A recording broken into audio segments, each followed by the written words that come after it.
Hi everyone. Today I want to talk about the power of saying no and why is it so important. You see, many women that comes to me to coaching suffer from burning out, from doing too much, from taking too much on themselves. Usually, that stems for their inability to put boundaries and say no. So basically what they do, they take on and on and on. And usually, by the way, it's not just on work-related things. It's all over the place. In their personal lives, at work, with friends, whoever. They don't know how to say no.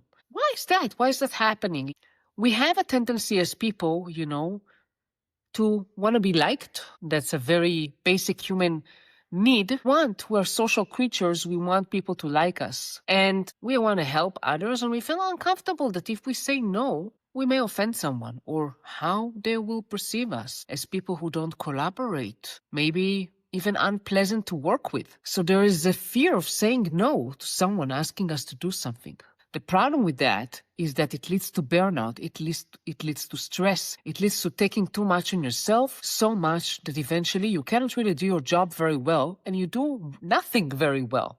You try to do so many things, you bound yourself, you stretch yourself so thin, and that doesn't help anyone. Especially, it's even more important when you are managing teams, because your ability to put boundaries and say no affects also on your teams. If you always say yes, it will impact your team. It means that your team will suffer from that as well. So there are different perspectives to look at this. First of all, by saying no, you help others. You help your team also, right? If you are a manager. Another thing is, by saying no, you put some boundaries to yourself of what you can do or what you cannot do. And if you say no and don't take too much on yourself, it means that actually you'll do a better job. Because you'll be able to handle the things you already have better.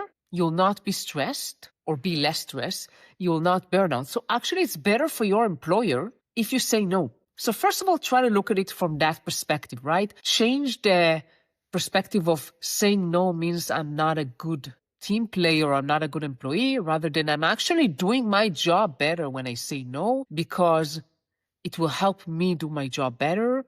The next strategy I want to tell you is my favorite way of saying no, which is how do you turn no into a yes? I know it sounds this is crazy, Limor. What are you talking about? I want to say no. How would I say yes? I'll tell you a story. One of the challenges I had in my career was I had a huge team motivation issue. I had attrition in a specific team of one. I had multiple teams back then, but in one team I had attrition. And then a crisis happened and the manager of the team left too.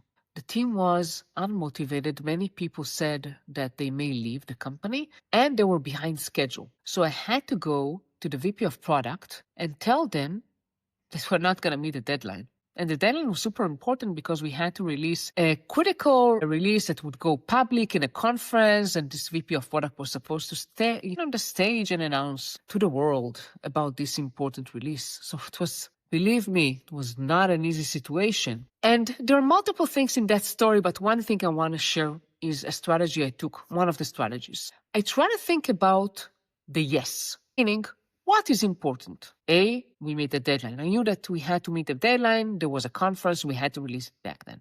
B, we release a good product. We release a product that customers will love, that will be usable, that will be good enough, be a good for the company brand. So I look at all the yeses. With that, I came to the VP of products. Obviously, there was more to that. I explained the whole situation with the morale and all that. But eventually, I told him yes.